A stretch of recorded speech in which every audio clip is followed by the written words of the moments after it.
Thank you so much, everybody, and welcome to a new episode of A Water with Martin Riese and my new co-host, Michael Mascher. And I think everybody who's interested in the water industry knows Michael already, because Michael is a very, very famous guy, I would say. He's definitely the same level that I am, because he's actually even a little bit above me, I would say, because he started that whole water thing a little bit earlier than I started it.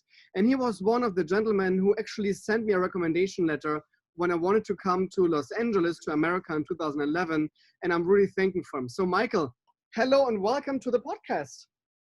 Thank you, Martin. Fantastic. I'm so happy to be here and doing this together. I think it will be really exciting. And, especially in times like this, we want to showcase how vital still our industry is and how much progress we're still making, even so you don't hear so much about it. I think so too. So everybody who doesn't know Michael, Michael and myself are doing the Fine Water Academy. So when you want to become a water sommelier these days, it does not matter where you live. You don't need to travel. That's actually the beautiful thing, especially about the scenario where we're in right now. And I think Michael and myself had that dream for many, many years, because we thought, hey, we have so much knowledge about water. We should give that knowledge to the next generation, or maybe to, I don't want to even say next generation. I'm not that old, hopefully. And Michael either, but we wanted to share our experience as water sommeliers, what we're doing around the world, to other people. So Michael, you want to talk a little bit about the Fine Water Academy? Yeah, so it's a fantastic way of becoming a water sommelier. You will train with the two of us. Everything is 100% online, but it's not easy. It will take you 3 months. You will have to do a lot of assignments. We can already tell you, you will fail some assignments. And we have people, not getting used to failing assignments. But I think the people we've already graduated, I think we're very, very proud of. And we can see they're already making fantastic contributions to the category. And some of them come from brands, some of them come from distribution, and some of them come from HoReCa. So I think we'll have a very, very interesting group of people that thinks very much like Martin and myself, pushing the category forward with a very contemporary thinking about water. This is not a stiff kind of wine sommeliers from the 80s. This is fun, contemporary, and from people that, like Martin and I, are working in the category. Yeah, and I think everybody who knows me, I like to have a lot of fun with water. That's the reason the whole Fine Water Academy is a lot of fun.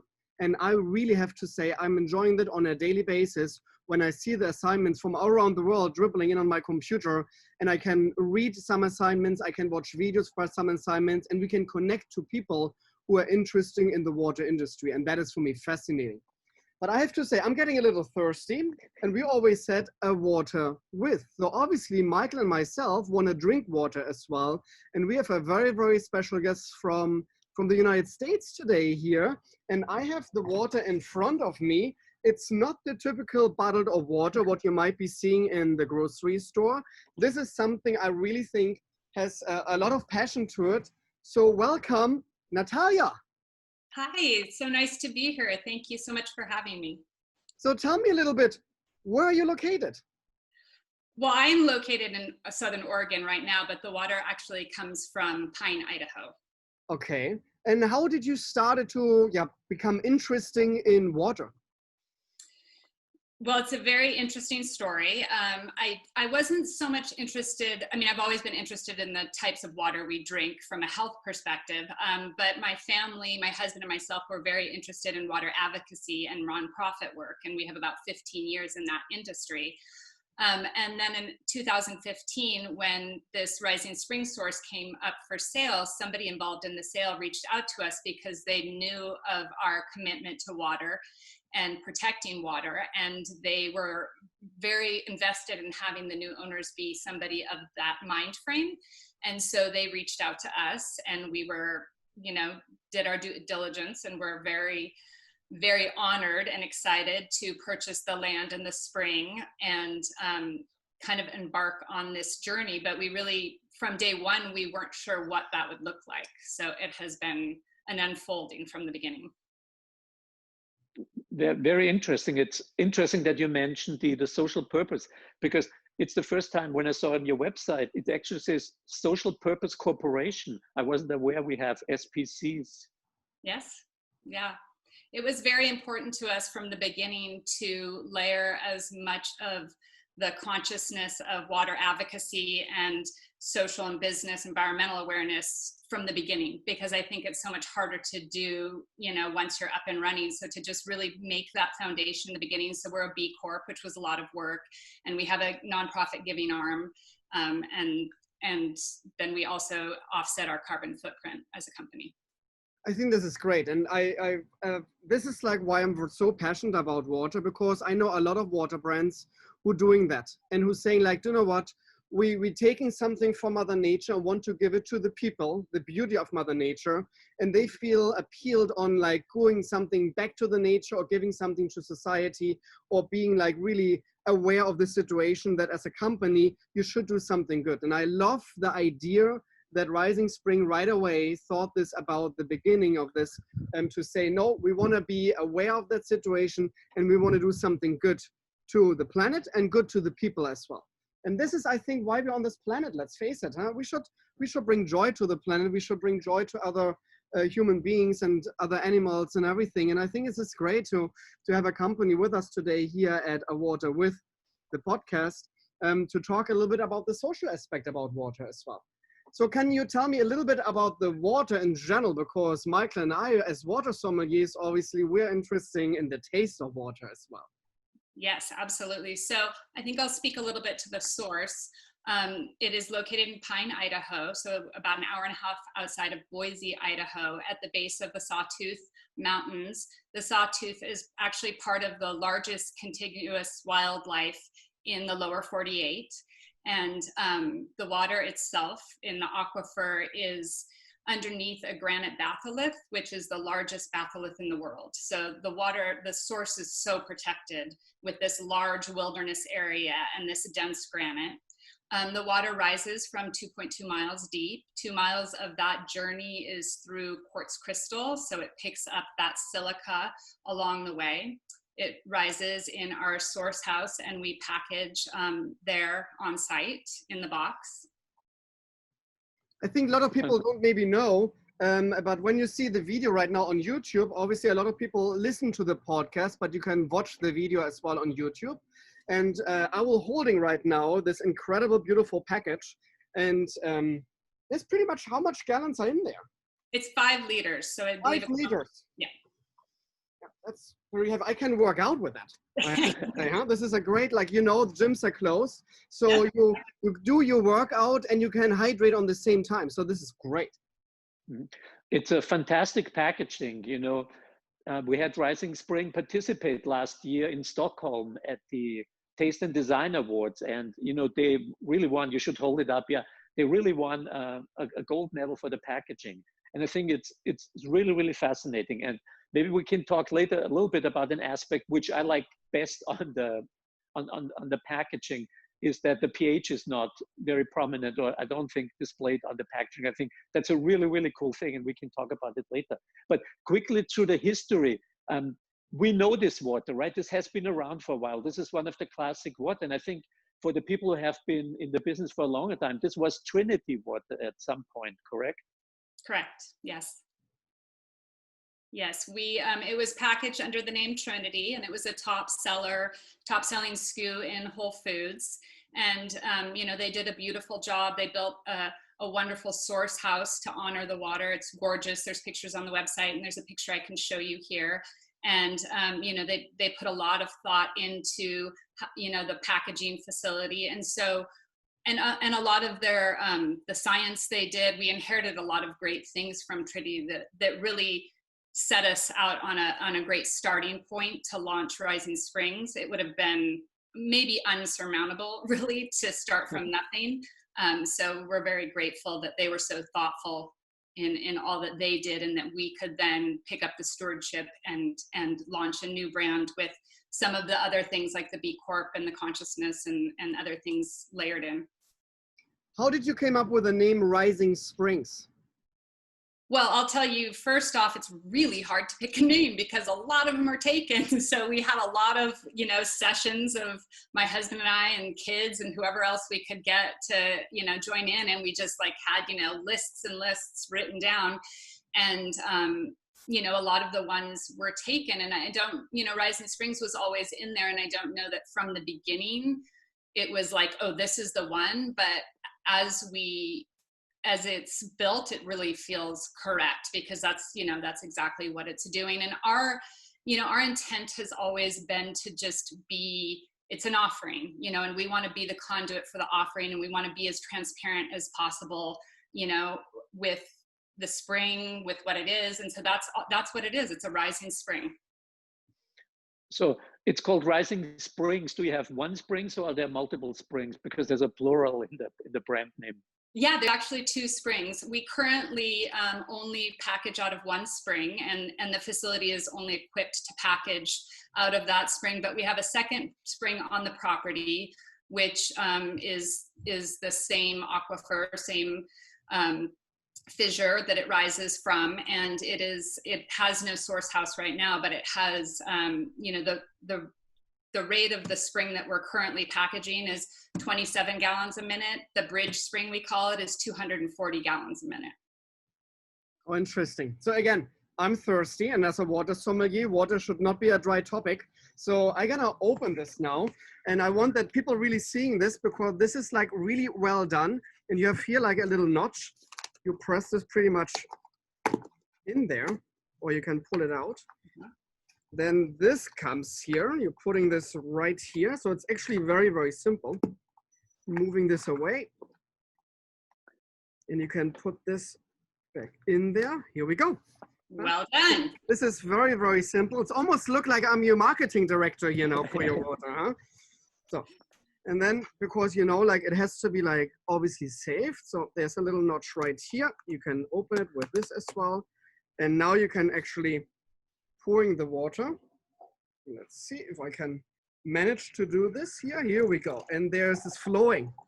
Oh, what a nice sound. God. It makes so me Martin, like, can you pour me a glass as well?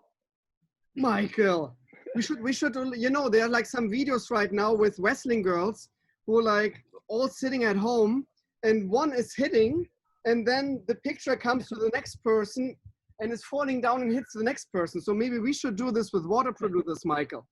We're sharing a glass in the picture, and then the next picture comes. I think that would be a nice thing. Anyhow, so cheers, Michael. Cheers to you to Texas, because you're being in beautiful Texas without Rising Spring. But I'm lucky enough here in Los Angeles that I have 2 boxes. One I'm opening right now. And cheers, Nicoya. Hopefully you have your water in front of you as well. Cheers. I do. Cheers to you, Martin. Well, cheers, guys. The funny thing is, I already actually finished mine. You know, I had a box from Stockholm, and I actually brought it home with me on the plane. I was carrying actually as a carry-on. And there was a little water in left. I couldn't take a lot of water, but there was a little bit of water, and we really enjoyed it in Stockholm. So, and I'm looking forward to, you know, what Martin thinks about the water. I don't know if you had it before, Martin, but yes, I thought it was really very special.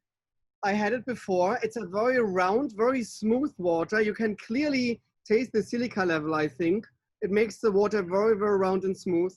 And it's very refreshing. It's a funny thing is it feels almost, because I have it room temperature, obviously, and everybody who knows me, I'm always drinking my waters room temperature, because when you're chilling a water down, you're losing aromas.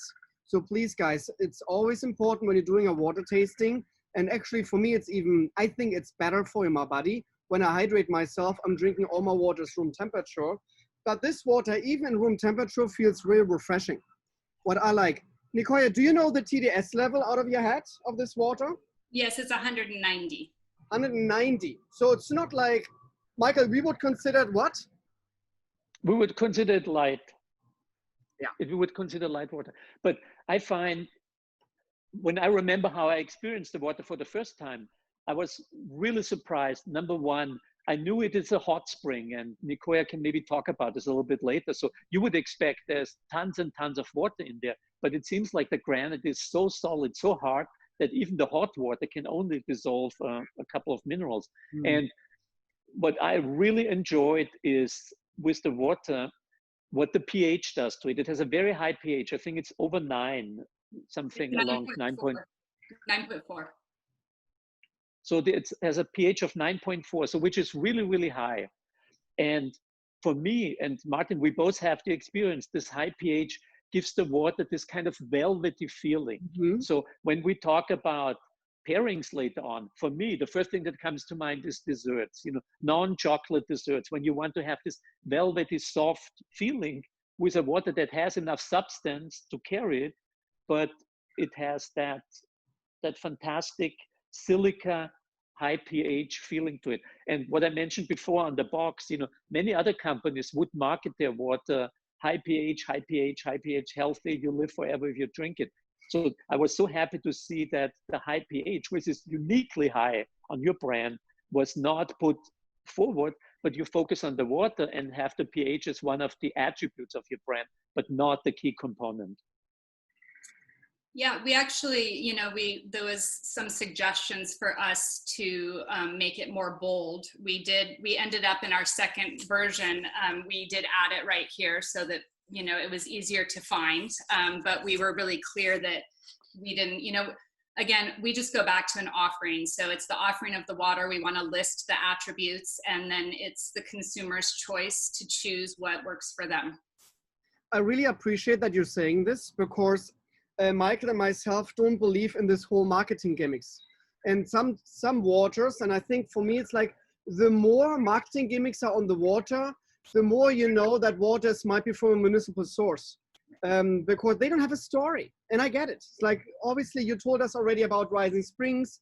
It comes steeply out of granite. So it's a beautiful story and a romantic story to it. It comes from a natural occurring source, and you pretty much don't do anything to it. You're just bottling it.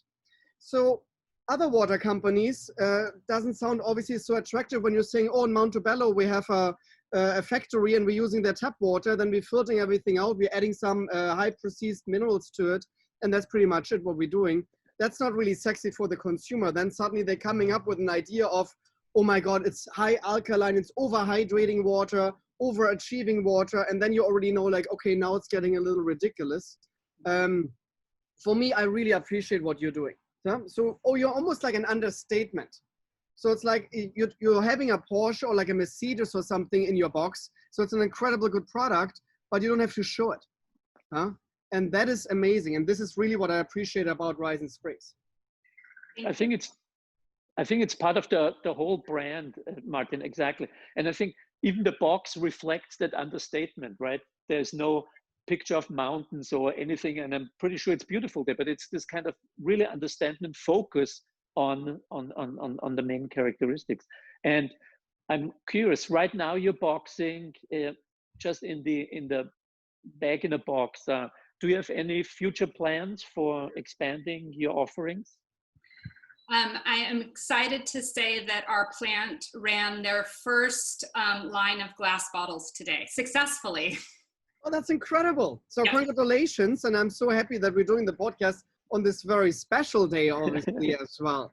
So we would love to see the bottles at one point, because I think that would be very interesting for everybody to see how you came up with them with the bottle. What kind of bottle are you using? We're using a glass bottle made here in the United States or in Canada. And we're doing a 750 ml and then a 12-ounce pairing. So those are, we really had envisioned designing our own glass bottle. Would have been an amazing, I think an amazing, reflection of the spring is what we wanted to do. But I think for now, to make it accessible for the consumer, we went with a standard kind of white wine bottle. What I actually like, I love wine bottles, like the Bordeaux bottle shape. I think it's a great bottle, and I know a lot of water companies who are very successful out of that bottle. So I think it's a great choice, because again, and I think my listeners and the viewers can here already see it's not about marketing for Rising Springs. It's about the quality of water bringing to you in a great box or in a great bottle, because the water is that what counts. And this is what I'm always saying, and Michael as well. In the end, that all goes into my glass, and in the end it goes into my palate, and then I want to see the quality of our water.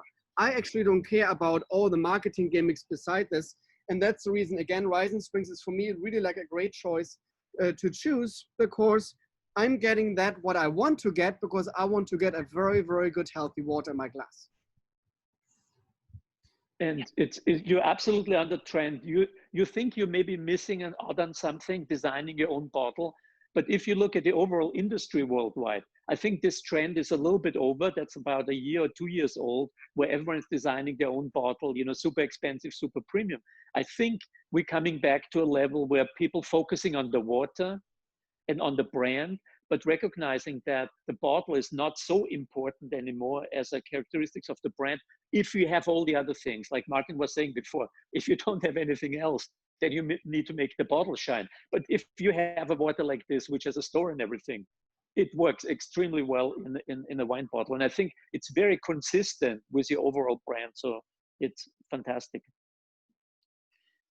We are really excited. We originally had wanted to package in glass, but looking at the carbon footprint, and we launched a DTC brand primarily. We now are in certain retail outlets as well with the box, but it was just such a high carbon footprint for the DTC model to ship in glass, and water already being heavy, and so I love the bag-in-the-box. I actually think it's just the ease of use is, sitting on your counter. I have one in my car, on my desk, in my bathroom, they're everywhere. But there is an experience that you have with glass that is really nice. And we are excited to have both options now, so that you can really have a premium experience with the glass bottle for, on this in a boutique or retail outlet, and then for an on-premise or spa, hotel, those types of things. I think both options we're very excited about. And I think you have a good point there, because you're almost like one of the first ones who really created this beautiful bag-in-box.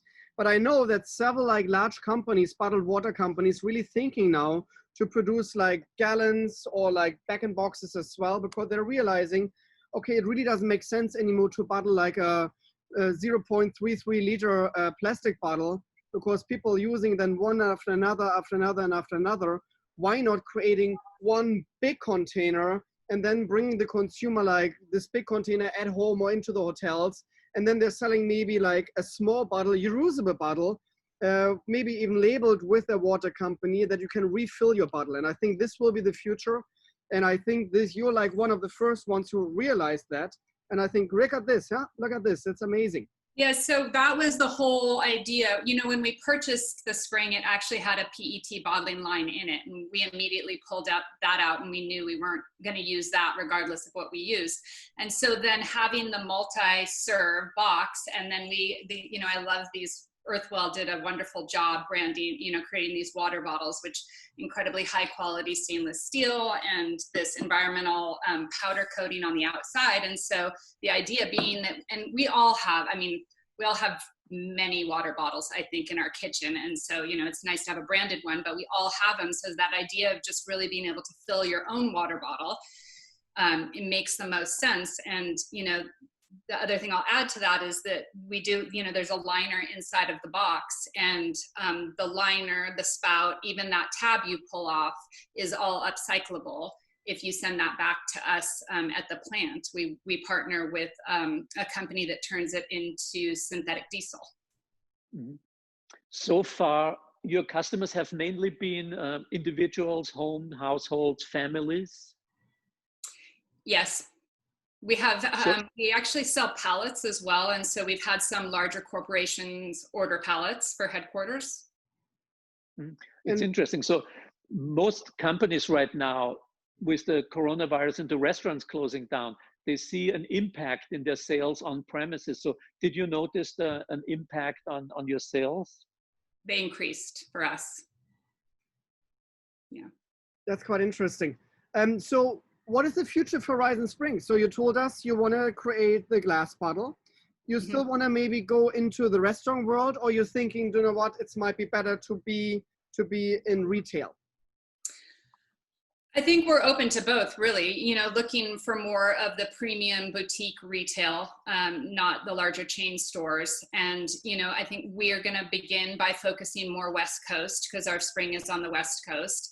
And so looking at maybe picking some geographical locations to start with, and do some on-premise and some retail there and just kind of see what the appetite is. Now, that's really an interesting timing to be doing this, right? Because it's hard, you know, we're just in talks with brokers and distributors. We have no placement, and retail and on-premise is not accepting anything right now. So what we've done now is we will be offering the glass online in a case for the 750 ml bottles as a way to, you know, at least connect the consumer to these gorgeous glass bottles and the experience that we've built. And so that will be the first offering, and then we will, you know, see what the appetite is as it unrolls. Mm-hmm. Martin, what do you think about the pairings with the water? What are your ideas? I think I liked already the idea what you said, like desserts, something like this. I think it would be interesting with spicy food as well to off balance it. So kind of like the contrast of the water, because pairing is not always to match the same level. Sometimes you want to have it like exactly the opposite, because then it's like sweet sour, for example, in the Asian cuisine. And this is exactly what I think about this water, what would be really interesting. Spicy food, Korean food, Chinese food, Asian food, I think in general would be very interesting. I see some acidic foods as well, like salads. I think it would be very interesting to off-balance it. And then clearly desserts. Clearly, especially like fruity desserts, like with grapefruit, acidic desserts, with lemon, limes, oranges. I think this would be very, very interesting to pair with. Mm-hmm. No, I love the idea with the spicy food. I think that's really good, because it almost feels like sometimes if you eat Indian food and it's a little bit more spicy, you take a little bit of yogurt or something to tone down the spiciness, and the velvety aspect of the water has the same feeling. So, you know, we have a water tasting competition again. We had to cancel the one in Slovenia for obvious reasons, but Martin invited us to come to his beautiful hotel. He's actually in the hotel right now, with the beautiful background.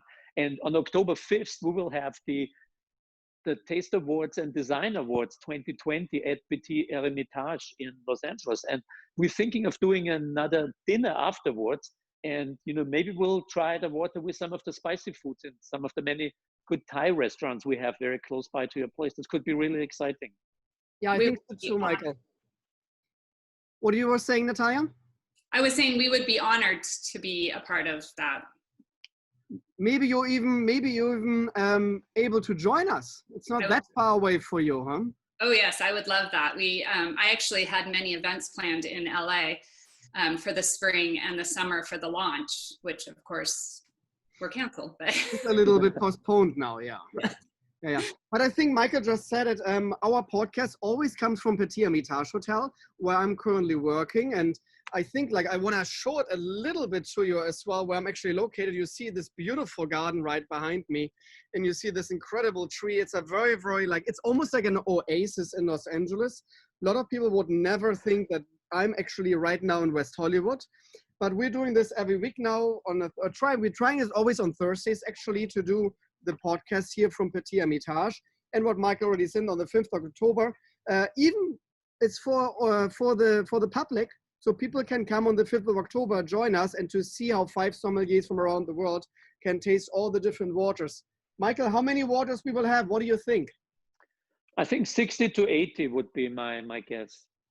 So that's incredible. I will be very thirsty. Hopefully I still know where the restrooms are located right after. Always very important as a water sommelier to have to know where the restrooms are. So, Nicoya, one more question for Rising Springs. When people want to purchase your water and when people are really interested into the water, where can they get that? The first place they can go is our website, risingspringsource.com. And we have, you know, the ability to sign up for a one shipment or a recurring subscription so that you can count on this water arriving every month or every 2 weeks. We're also on Salacious Beverage website as well, or we will be really soon. I'm not sure if we're there quite yet. And then we actually are in retail outlets. We're at Erewhon in your area. You know, I think there's 4 outlets there, and then or 4 retail locations. And then in our hometown of Boise, we're in Whole Foods, and at the 2 co-ops in Boise, and then in the Wood River Valley, we have a few locations. So there's actually a locator on our website that shows our retail outlets. And what was the homepage again? RisingSpringsSource.com. Okay, perfect. RisingSpringsSource.com, guys. For everybody who's not watching us on YouTube, that you definitely know where to get this incredible water. Nicoya, thank you so much. It was a pleasure to have you here online. Michael, the same to you. Thank you so much for being here. And you want to share, Nicoya, you want to say something to everybody? Thank you so much for having me. And I really invite you to come check out and I want to show you the picture of the source. Here we go. Yeah. Incredible. So this is where the water rises from the 2.2 miles deep. So, you know, we have a great website with lots of information, and I just invite people to come and check us out and try Rising Springs. And then I look forward to seeing you gentlemen in LA in October. Thank you. Michael? Thank you very much. Fantastic. Good meeting you. And I hope we'll see you in the academy soon again, Nicoya. Yes. And for all the listeners and viewers, thank you so much. This is Martin Riese, your water sommelier. And you know, stay thirsty, because water is not just water. And see you next week to another incredible water podcast with a water with